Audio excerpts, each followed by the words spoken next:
अल्हम्दुलिल्लाहि रब्बिल आलमीन वस्सलातु वस्सलामु अला सय्यिदिल मुरसलीन अम्मा बअद फ़ौज़ु बिल्लाहि मिनश शैतानिर रजीम बिस्मिल्लाहिर रहमानिर रहीम अस्सलातु वस्सलामु अलैका या रसूलल्लाह व अला आलिका व अस्हाबिका या हबीबल्लाह अस्सलातु वस्सलामु अलैका या नबियल्लाह व अला आलिका व अस्हाबिका या हबीबल्लाह।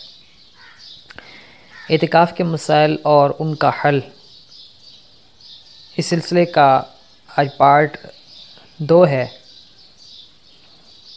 और पहले की तरह आज भी इस पार्ट में 10 सवालात और उनके जवाबात को शामिल किया जाएगा।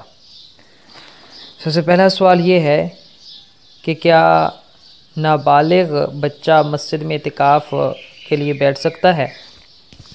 इसका जवाब ये है कि अगर कोई नाबालिग बच्चा वो समझदार है तो वो मस्जिद में एतिकाफ़ के लिए बैठ सकता है।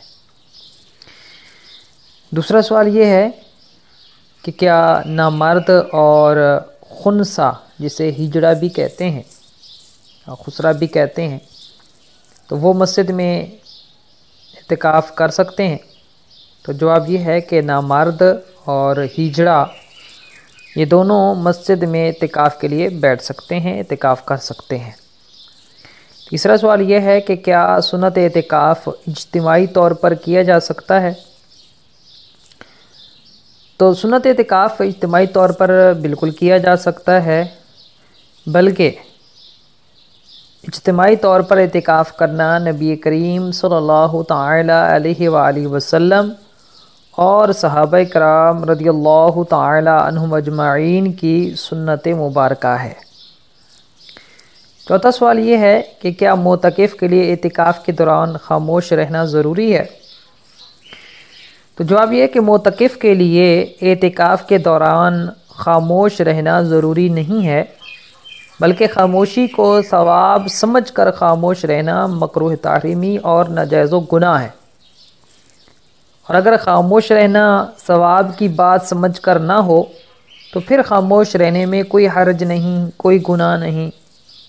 और बुरी बातों से ख़ामोश रहना तो बहुत आला दर्जे की चीज़ है, क्योंकि कोई बुरी बात ज़बान से न निकालना ये वाजिब है।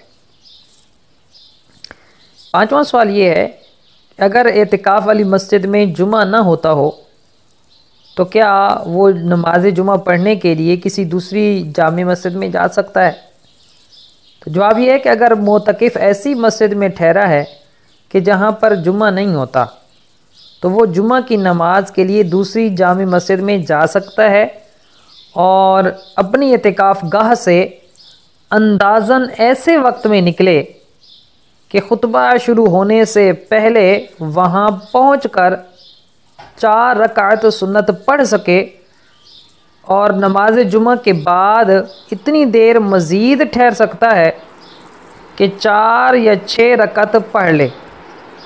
और 6 रकात से ज़ायद ठहरना, जिस मस्जिद में जुमा पढ़ने गया है वहाँ पर 6 रकात से ज़्यादा ठहरना ये शरअन नापसंदीदा अमल है। अगरचे से इसका एतिकाफ़ नहीं टूटेगा, लेकिन ये एक नापसंदीदा अमल है। छठा सवाल ये है कि अगर ऐसी मस्जिद में एतिकाफ़ किया कि जहाँ पर नमाज बाजमात ना अदा होती हो, तो क्या जमात के साथ नमाज अदा करने के लिए किसी दूसरी मस्जिद में जा सकता है?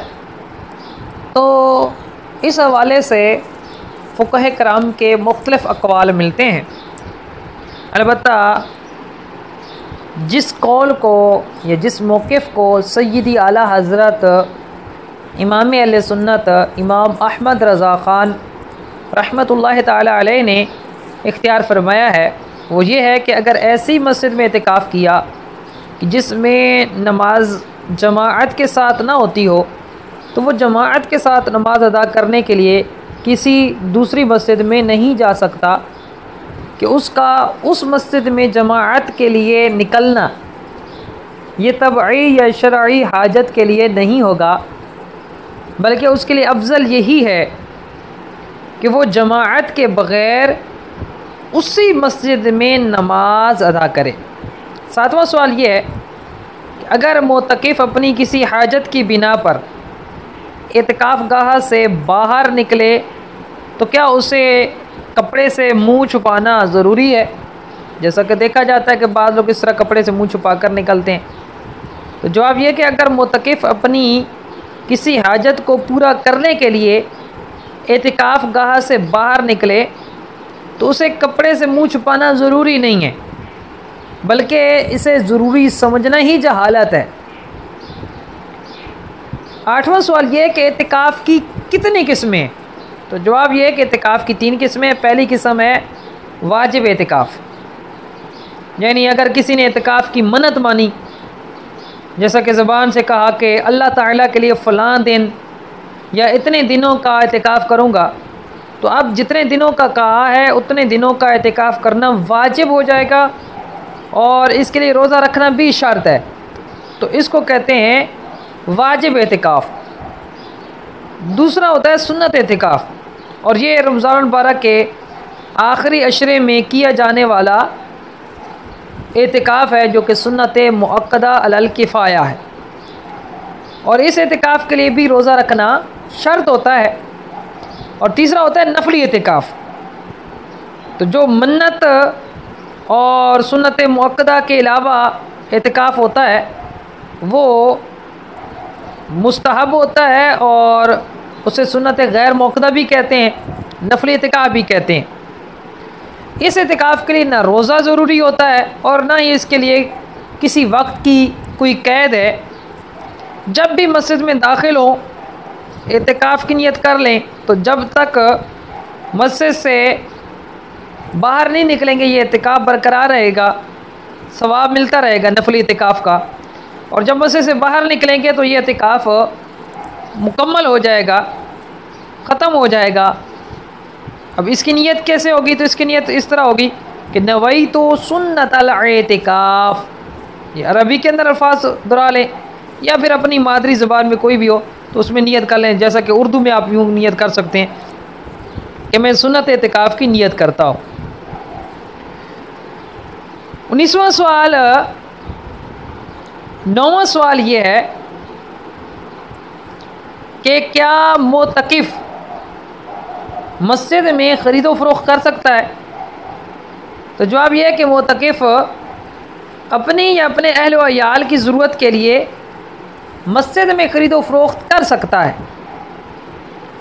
मगर तिजारत की कोई चीज़ मस्जिद में नहीं ला सकता।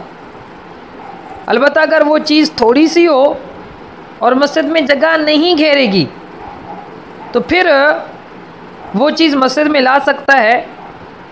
लेकिन इसमें ये ज़रूरी है कि ये जो ख़रीदो फ़रोख्त कर रहा है ये फ़कत अपनी ज़रूरत पूरी करने के लिए हो, माल कमाने के लिए ना हो, वरना माल कमाने के लिए मस्जिद में ख़रीदो फ़रोख्त करना मोतकिफ़ के लिए भी जायज़ नहीं होगा।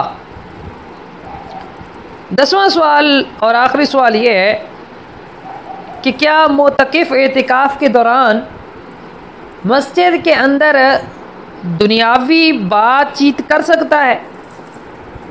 जवाब यह है कि मोतकिफ़ एतिकाफ़ के दौरान मस्जिद के अंदर ज़रूरतन दुनियावी बातचीत कर सकता है, लेकिन इस तरह के किसी नमाजी या इबादत करने वाले या कुरान पाक की तिलावत करने वाले या सोने वाले को तकलीफ़ ना हो, कोई तशवीश ना हो। और मस्जिद में बिला ज़रूरत दुनियावी गपशप लगाना, बातचीत करना, इसकी मोतकिफ़ को भी इजाज़त नहीं है।